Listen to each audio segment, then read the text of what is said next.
Bonjour à toutes et tous et bienvenue à votre dîner VIP en partenariat avec Freshworks. Dîner VIP pour lequel on a le grand plaisir et l'honneur de recevoir Alain Bernard. Bonjour Alain. Bonjour. Côté Freshworks, on a le plaisir également de recevoir Gabriel Frasconi. On va présenter Freshworks dans quelques instants. Bonjour Gabriel. Bonjour Julien. Et on se retrouve donc sur un thème qui rassemble les deux univers, services apportés aux clients internes et externes, plongés dans le bassin de l'exigence avec Alain Bernard et Freshworks. Voilà. Pour rappeler, bien sûr, Alain Bernard, on connaît votre nom, le palmarès, célèbre nageur français. Peut-être pour revenir un petit peu quand même sur le palmarès, pour rappeler la chance qu'on a de vous avoir avec nous ce soir. Médaille d'or aux Jeux Olympiques de Pékin en 2008, en relais 4x100 mètres nage libre. Recordman du monde au 100 mètres, 100 mètres à Pékin. 100 mètres, oui, pardon, au 100 mètres à Pékin. Recordman du monde au 100 mètres nage libre en 2008. Champion du monde au 100 mètres nage libre en 2009.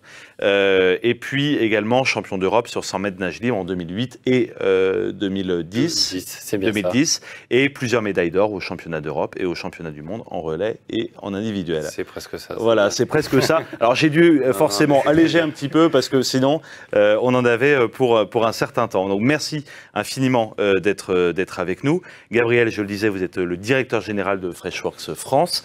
C'est notre deuxième dîner VIP. Est-ce que vous pouvez nous rappeler peut-être un petit peu l'activité de Freshworks, votre cœur d'activité, et puis aussi votre présence en France, puisque vous êtes présent partout dans le monde? C'est ça. Alors moi, mon armoire à trophées, effectivement, c'est plus rapide. J'ai moins de médailles. Sur Freshworks, nous sommes un éditeur de logiciels SaaS. On a 14 ans d'existence cette année. Notre mission, c'est d'aider les entreprises à fluidifier leurs relations avec leurs clients et avec leurs employés à travers nos solutions innovantes boostées par l'IA. Et on le fait pour tout type d'entreprise. Pas que les grands comptes, mais tout type d'entreprise. On aime dire, on travaille avec le CAC 4 millions et non pas que le CAC 40. Et c'est ce qui fait notre différence aujourd'hui. Donc on a des solutions à destination des clients de nos clients, de leurs employés, boostées par l'IA. Alors, votre activité en France aujourd'hui, vous êtes combien de collaborateurs sur le Freshworks territoire? En France, effectivement, tu l'as dit, on est présent, on a 5000 employés dans le monde entier, une trentaine de collaborateurs en France. Je disais à Alain tout à l'heure, on a plus de 20% de notre staff qui est en R&D, donc une énorme capacité d'innovation. Et la France, au-delà de nos employés, on a plus de 2000 clients sur le marché français. Et pour la deuxième année consécutive, la France est le pays en plus forte croissance chez Freshworks dans le monde. On est très content de ça. Maintenant, on a envie de continuer à aider beaucoup de nos clients français, beaucoup de possibilités ici, et on s'y attelle. Et c'est d'ailleurs, on recherche des nouveaux locaux aussi, donc pour symboliser notre croissance sur le marché français. Eh bien, bravo, et on va revenir sur justement tous ces outils que vous proposez pour accompagner les entreprises. Alain, on a vu là votre palmarès. Vous avez mis fin à votre carrière professionnelle il y a un peu plus de 10 ans, quasiment 15 ans bientôt. 12 ans. Voilà. Alors aujourd'hui, quelles sont vos activités? Vous nagez plus autant? Non, heureusement. Non, c'est vrai que j'ai nagé, il y a des chiffres qui font un peu tourner la tête. En 15 ans de carrière, c'est à peu près 50 000 km de natation. Donc c'est sûr que quand on arrête une carrière, on a envie de faire beaucoup d'autres choses qu'on n'a pas pu faire pendant, parce qu'il y a beaucoup de choses qui sont incompatibles. Néanmoins, aujourd'hui, je suis très sensible sur le partage d'expérience et le développement d'outils numériques qui favorisent l'apprentissage de la natation, la sécurité et l'optimisation de la performance. Et pour donner un exemple concret, on y reviendra tout à l'heure dessus. Je développe des caméras que je fais mettre sous l'eau pour l'analyse du mouvement, des vidéoprojecteurs pour animer le fond des bassins. C'est un petit peu le retour d'expérience de ce que j'ai pas eu pendant que je nageais, qui m'intéresse aujourd'hui. Et enfin, face à la recrudescence des noyades, ça me paraît aberrant aujourd'hui qu'il y ait des jeunes qui se noient parce qu'ils ne savent pas nager. Il faut quand même savoir qu'on est en France, dans un pays développé comme le nôtre. Il y a plus de 1200 cas de noyades par an, première cause de mortalité chez les moins de 12 ans. Donc 1200 cas de noyades, donc 400 à 450 sans suivre de décès. Donc c'est juste des chiffres qui sont inacceptables. Et donc mon ambition, c'est de développer des outils pour rendre plus attractif la pratique de la la natation et l'apprentissage et augmenter la sécurité. Alors oui, on pourrait y revenir, mais il y a des choses géniales dont on parlait tout à l'heure. Par exemple, vous utilisez des vidéoprojecteurs, mais des choses au fond de la piscine pour que ce soit plus ludique. Exactement. Je suis associé dans une start-up qui s'appelle Poolon. En fait, comme on dit souvent que les nageurs comptent les carreaux et qu'on voit pas beaucoup de paysages, qu'on peut pas communiquer et écouter de la musique ou parler à son collègue d'entraînement, on développe ce fameux discours interne au fond de nous parce que le paysage est souvent monotone. Et en fait, on a pensé à créer des vidéoprojecteurs subaquatiques. Donc, on est les premiers au monde avec une start-up et tous les défis finalement techniques, technologiques et en termes de développement commercial, etc., qui est très intéressant. C'est quelque chose qui n'a jamais été fait. Et c'est justement parce que c'est compliqué que j'aime faire ça, sûrement. Gabriel, pour revenir à la plateforme Freshworks, on s'adresse, et vous vous adressez à la fois au DSI, au directeur également de la relation client, à la fois interne et externe. C'est jamais évident quand on propose une solution à deux directions métiers de satisfaire les attentes des uns et des autres. Quelles sont les caractéristiques aujourd'hui de la plateforme Freshworks qui font que les DSI peuvent s'y retrouver pour leurs clients internes et les directeurs expérience, relations clients pour les clients externes? Effectivement, on a deux grands métiers chez Freshworks. Un, tout ce qui est expérience client, donc pour les clients de nos clients. Alors, vulgairement, on pourrait symboliser ça sur de la relation client. Et pour tout ce qui est expérience employé, et souvent, ce sont deux types de directions différentes, tu l'as dit. Donc, la direction client, souvent des directions métiers. La DSI va venir en soutien de ces directions métiers-là qui vont être les premiers utilisateurs de ces solutions d'expérience client. Et ensuite, pour tout ce qui est gestion de la relation employée, évidemment, sur les DSI qui vont être les utilisateurs et décisionnaires sur ce type de solution. Donc, pas tout à fait le même type de profil et même schéma de décision. Donc, on est là aussi pour convaincre les directions de métier comment fluidifier les relations avec les clients. Effectivement, lorsqu'on commercialise des produits, servir nos clients, c'est primordial. Et donc, tout le monde vient nous voir aussi comment est-ce que je peux faire en sorte que mes clients soient satisfaits de l'utilisation de mes produits et services. Donc là, les directions métiers. Et ensuite, les DSI pour leurs employés. Et c'est très intéressant pour nous de gérer ces deux parties-là. Parce que souvent, on dit des collaborateurs contents fournissent un service de qualité. Et aujourd'hui, on le voit de plus en plus. Comment mettre l'employé au cœur de la problématique. C'est aujourd'hui de plus en plus compliqué de recruter et de retenir les talents. Et donc, c'est un vrai enjeu des directions générales de travailler sur l'expérience collaborateur. Et les DSI sont vraiment en première ligne pour faire en sorte que les collaborateurs soient le plus satisfaits possible de travailler auprès d'une entreprise. Aujourd'hui, c'est vraiment un mandat très important. Et je pense que Alain a commencé à en parler autour de l'intelligence artificielle qui bouleverse un petit peu. Et je sais, en discutant avec beaucoup de DSI, qui aujourd'hui sont questionnés par leur direction générale, parce que un PDG, souvent, il est homme ou mère de famille. Et ils voient leurs enfants à la maison qui utilisent des outils d'IA et lorsqu'ils retournent dans leur société, ils vont leur dire mais j'ai vu à la maison que mes enfants font des choses incroyables avec l'IA et nous, qu'est-ce qu'on fait?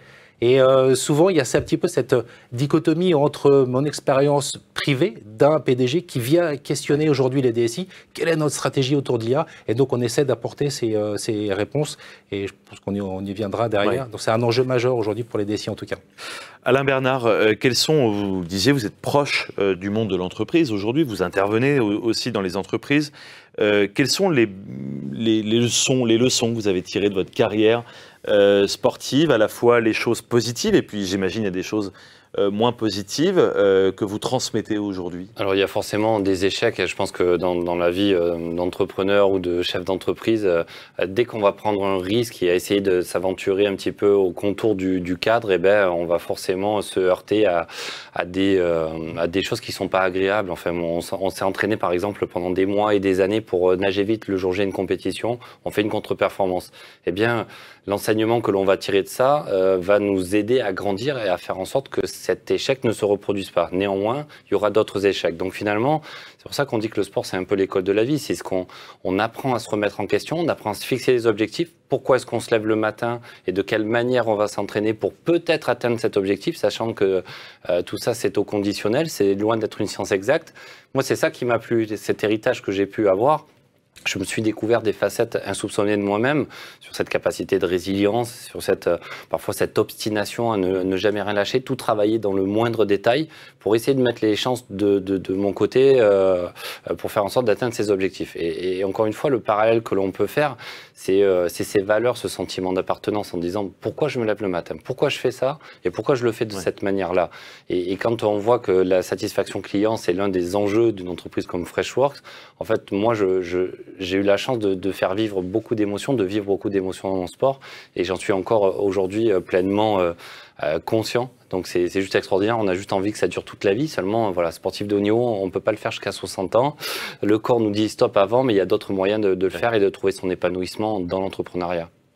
Gabriel, on parle là aussi d'exigence dans l'univers à la fois de l'expérience client, l'exigence aussi vis-à-vis des collaborateurs en interne.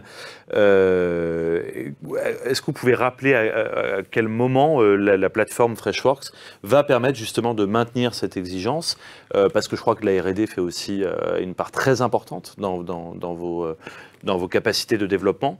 Donc à quel moment cette exigence-là, vous accompagnez les DSI, les directeurs, parce qu'il n'y a pas que les directeurs financiers, enfin les DSI ou les directeurs expérience client, il y a également des directeurs financiers, juridiques, des DRH, qui peuvent se servir de votre plateforme.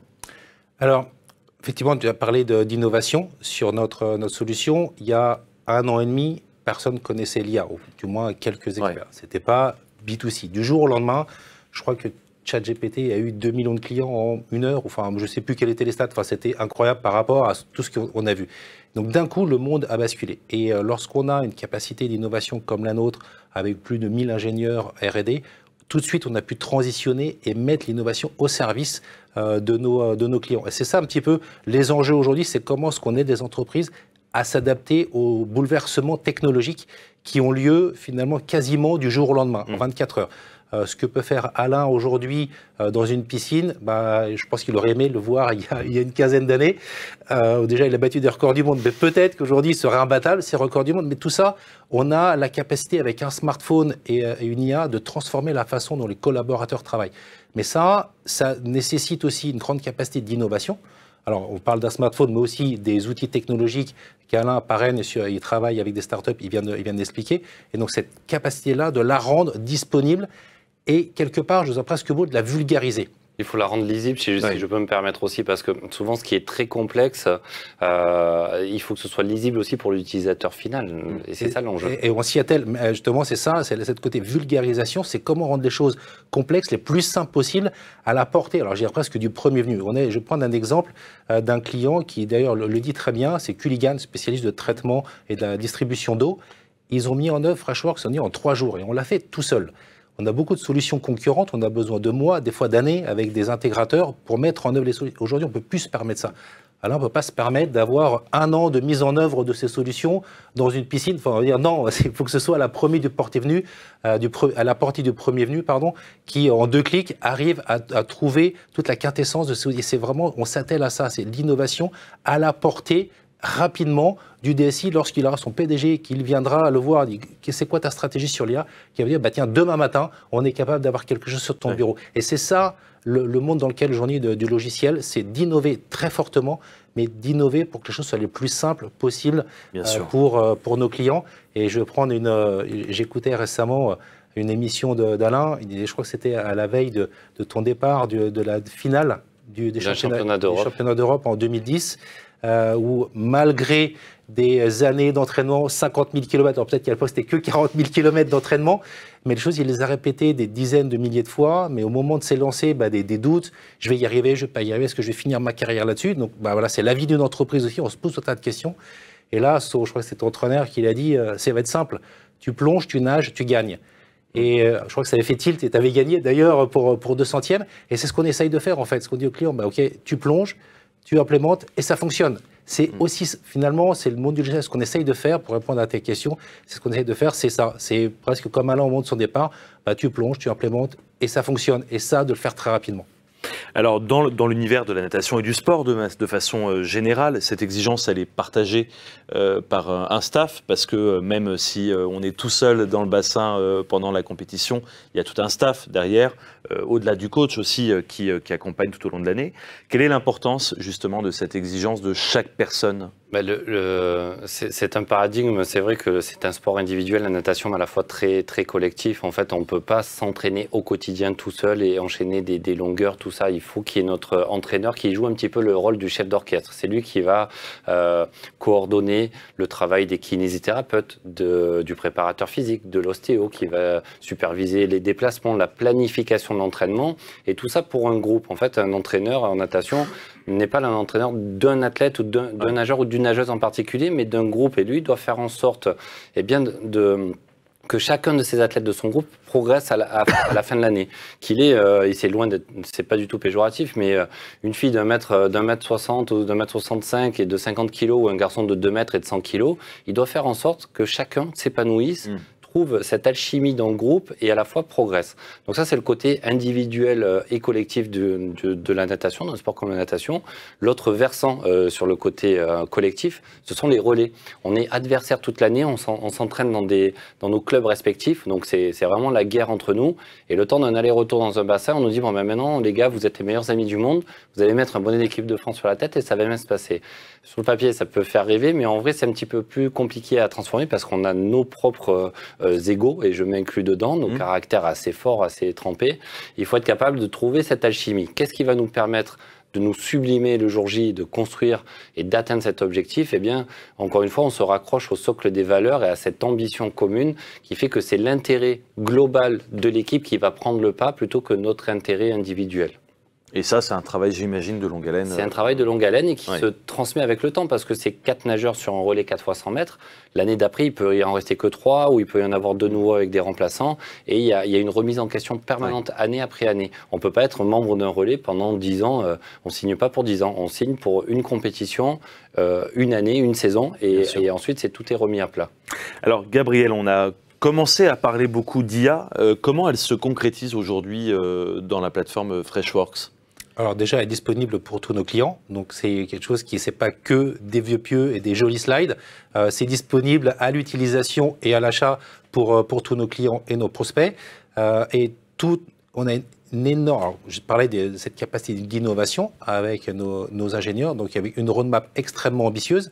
Et d'ailleurs, on communique énormément sur l'IA, mais surtout sur toutes les références clients et tous les clients qui nous accompagnent. En fait, le challenge aujourd'hui, c'est que tout le monde veut avoir les bonnes pratiques.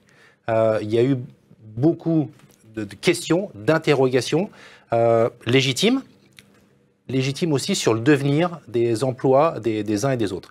Et ce qu'on voit aujourd'hui, en retour d'expérience, ce n'est pas du tout un risque pour l'emploi. Au contraire, c'est une opportunité pour les collaborateurs d'avoir un métier plus simple, plus agréable, d'éviter certaines tâches rébarbatives et surtout de faire en sorte que nos collaborateurs et collaboratrices soient utilisés au meilleur de leurs capacités intellectuelles et d'éviter justement ces tâches rébarbatives. Je prends un client récemment qui a fait le choix de nos solutions autour de l'IA, Mr Fly, pour ne pas les nommer, agence de voyage, spécialiste du voyage sur le marché français. Ils avaient une problématique, c'était en fin de journée, lorsque demain tu dois modifier un voyage, tu dois y aller avec ta femme, ton chien, tes enfants, finalement c'est pas la semaine prochaine, c'est dans 2 semaines. Il y a beaucoup d'allers-retours. C'est assez, finalement cette expérience-là, elle nécessite beaucoup d'allers-retours entre le client et la marque. Et donc ils avaient comme obligation en fin de journée que le collaborateur fasse un résumé de la conversation et de l'échange pour que quelqu'un d'autre puisse reprendre le lendemain le flambeau et continuer l'échange. Et avec nos solutions, on a pu faire des résumés automatiques, on a fait gagner une demi-heure de temps par jour, par collaborateur, mais ce n'est pas le temps gagné. C'était un enfer pour chaque collaborateur en fin de journée d'avoir à faire les résumés. Ils étaient là, ils y allaient à reculons, ils disaient, ça, j'ai encore ça à faire, ils le faisaient mal, pas bien, et surtout c'était très anxiogène. Et on a enlevé ce côté anxiogène, donc on a des collaborateurs beaucoup plus satisfaits, ils ont dégagé du temps aujourd'hui, ils sont mesurés même différemment, afin de faire en sorte de passer plus de temps sur des tâches à valeur ajoutée, sur des cas beaucoup plus compliqués. Et donc tout le monde s'y retrouve, parce que la marque, dégager du temps, faire des choses plus complexes, et le collaborateur n'a plus à faire ces tâches rébarbatives qui finalement impactent tout le monde, et avait aussi des problèmes on parle beaucoup de rétention d'employés, de conserver les talents, d'attirer les talents. Tu me parlais tout au début des problématiques RH, et bien finalement l'IA permet de gérer aujourd'hui toutes ces problématiques-là, et ça c'est des questionnements nouveaux. Et tout le monde partage un petit peu ses expériences pour voir comment est-ce que ça appréhendé au quotidien au sein des entreprises. Le challenge, il est vraiment là. La technologie, nous, on a fourni. On essaye, comme l'a mentionné Alain tout à l'heure, de la vulgariser, de le rendre accessible au plus grand monde. Et derrière, on accompagne les clients dans cette conduite au changement pour voir quelles sont les nouvelles métriques, les nouveaux KPI qui deviennent importants afin de faire en sorte que ce soit utilisé au maximum de ses capacités. Alors là aussi, on va parler d'IA de façon concrète dans l'univers du sport, mais j'imagine que quand on parle de nouvelles technologies, d'IA, est-ce que quand on est sportif, on n'a pas cette crainte quelque part d'être un peu trop fliqué? J'imagine que quand on est à un niveau tel que celui que vous avez atteint, on doit déjà être pas mal fliqué par son coach. Si en plus on a la nouvelle technologie, les nouvelles technos qui s'en mêlent, est-ce qu'il n'y a pas une crainte au démarrage? On peut plus mentir, on peut plus tricher, Ouais. on peut plus se voiler la face. Et en tout cas, c'est dans l'épanouissement, comme le disait Gabriel, l'épanouissement d'utiliser quelque chose pour se dégager du temps, se faire quelque chose qui nous intéresse plus dans la journée plutôt que quelque chose qui est plutôt une contrainte. C'est l'enjeu justement de l'IA dans le sport. Et plus spécifiquement, alors je ne sais pas si on peut... Alors justement, oui, voilà. Et là, on a un cas d'usage très concret. On a un cas d'usage très très concret, exactement, parce que je travaille avec une société qui s'appelle Aisha. En fait, c'est pour l'analyse intelligence du mouvement de natation. Il faut capter 2 cycles de nage d'un nageur, et la vraie rupture, en fait, c'est fait que en captant 2 cycles de nage d'un nageur sans aucun artifice sur lui, et ça c'est important de le préciser, tout simplement en mentionnant sa taille dans l'ordinateur, on va dire que ce garçon mesure 1,78 m, eh bien l'IA va analyser automatiquement ces différents segments de nage. Et comme on le voit à l'écran, eh bien on peut isoler les parties du corps telles que la tête, les épaules, les coudes, la hanche jusqu'aux pointes de pied. Et ce que va permettre de signifier l'IA, c'est par exemple entre la courbe verte claire et la courbe verte foncée, eh bien c'est le poignet droit contre le poignet gauche qui descend 5 cm plus bas sous l'eau. Donc l'IA, ça permet d'augmenter cette efficience, ça permet d'augmenter cette efficacité. Quand des nageuses, des nageurs de haut niveau s'entraînent tous les jours, 4 heures par jour, 6 jours sur 7, 50 semaines par an, ils veulent mettre toutes les chances de leur côté pour essayer d'atteindre leurs objectifs. Et comme dans le monde de l'entreprise, on veut optimiser cette efficience, cette efficacité pour augmenter pas uniquement le rendement, on n'est pas sur quelque chose de mercantile, mais augmenter l'épanouissement aussi des collaborateurs. Et donc dans le sport, ça peut vraiment s'appliquer de manière concrète. En tout cas, je suis fier aujourd'hui de développer ce type d'outil parce que c'est une autre approche finalement du métier d'entraîneur qui va permettre d'apporter quelque chose de très concret pour porter son message qui porte au quotidien à ses athlètes en disant ben là je te certifie par A plus B et bien que ta main droite elle va 5 cm plus bas que ta main gauche, donc sois vigilant là-dessus. Et ça, justement, est-ce que finalement, c'est ce qui fait quelque part que les records sont battus de décennie en décennie? Il n'y a pas que ça, mais je suis persuadé que ça y contribue. Il y a eu le développement technologique qui contribue à analyser de manière plus pertinente finalement cette déperdition de mouvements parasites en fait qui augmente la résistance à l'avancement quand on fait de la natation et le positionnement des pieds, tout en tenant compte bien évidemment de la morphologie des uns et des autres, parce que ce qui va être applicable chez un athlète, ça va pas être le même chez son concurrent ou chez son coéquipier. Donc et c'est là où on arrive sur de la très haute couture en fait, c'est qu'on est capable d'adapter. Comme le disait Gabriel tout à l'heure, le client qui veut changer son programme pour partir en vacances ou pour un échange avec son prestataire, il n'a pas l'énergie, il n'a pas de temps à perdre pour échanger 10 emails en fait, pour répondre à 3 questions. Donc en fait, il faut rester le plus efficace possible. Et dans la natation et le sport de haut niveau, ça se concrétise comme ça. Et alors, Gabriel, vous, de votre côté, comment vous arrivez justement à progresser d'année en année, enfin, sur les différentes versions que vous pouvez avoir? On le sait que dans les nouvelles technologies, c'est un peu le test and learn. On est capable de dire, OK, on arrête, on passe à autre chose. Comment vous gérez ça à la fois en interne et puis avec vos clients? Finalement, ce test and learn, où parfois on va se dire bah là il y a un échec et puis on va sur autre chose. Alors, comment on le fait? Déjà, on essaie de bien le faire. Et aussi, alors, vu qu'on est un éditeur SaaS Cloud, on a beaucoup de données sur notre plateforme. Donc on voit les tendances. Est-ce que ça fonctionne plus ou moins bien? On a toutes les macro-données, alors pas les données individuelles de chaque client, mais les macro-données d'utilisation, de temps de réponse, d'efficacité, de traitement de telle ou telle tâche. Donc on voit dès qu'on met en œuvre une innovation, est-ce qu'elle fonctionne? Est-ce que la data nous montre qu'elle fonctionne? Est-ce que lorsque je remonte ma main de 5 cm, est-ce que je gagne 2, 3, 4, 10 dixièmes sur un 100 mètres? C'est ça qu'on arrive à faire en fait, en modifiant tel paramètre, quelles sont les conséquences. Donc ça, en étant un éditeur SaaS, on a toutes ces données-là qui nous permettent justement d'analyser ça. On a, je vais revenir encore une fois dessus, une fois de plus, mais plus d'1000 ingénieurs qui travaillent au quotidien pour faire évoluer notre solution. Et enfin, c'est vraiment la voix du client. On écoute beaucoup ce que demandent nos clients. Ça fait un peu plus d'1 an que je suis chez Freshworks. Je pense qu'on a réussi à modifier ou du moins à faire évoluer la plateforme pour une vingtaine de situations clients. Donc là, on aimerait bien avoir telle fonctionnalité. Est-ce que c'est possible? Et en quelques demandes internes, on arrive rapidement en fait, à mettre en œuvre l'innovation pour répondre aux enjeux de certains de nos clients. Et ça, c'est une vraie capacité qu'on a, cette écoute du client, et à faire en sorte de prendre leur feedback et de modifier, ou du moins de compléter notre solution pour répondre à leurs enjeux. Est-ce que je peux me permettre de poser une question? Est-ce qu'il y a des appréciations différentes entre les cultures, je ne sais pas, une culture plutôt française, francophone, ou latine, ou anglo-saxonne, sur ces macro-données? Il y a une...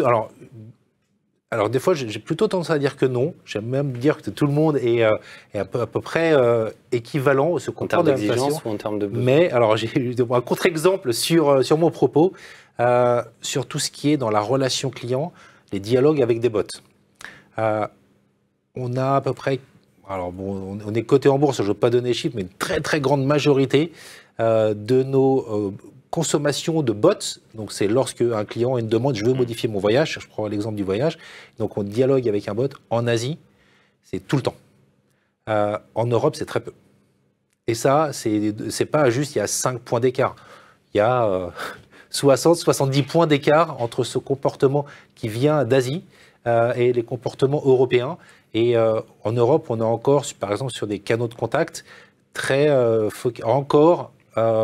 focalisés sur la voix. Donc, appeler une marque, plus rassurant. C'est encore quelque chose qui est important. Pour dire, à l'ère du tout numérique et des réseaux sociaux, on n'a plus envie d'appeler.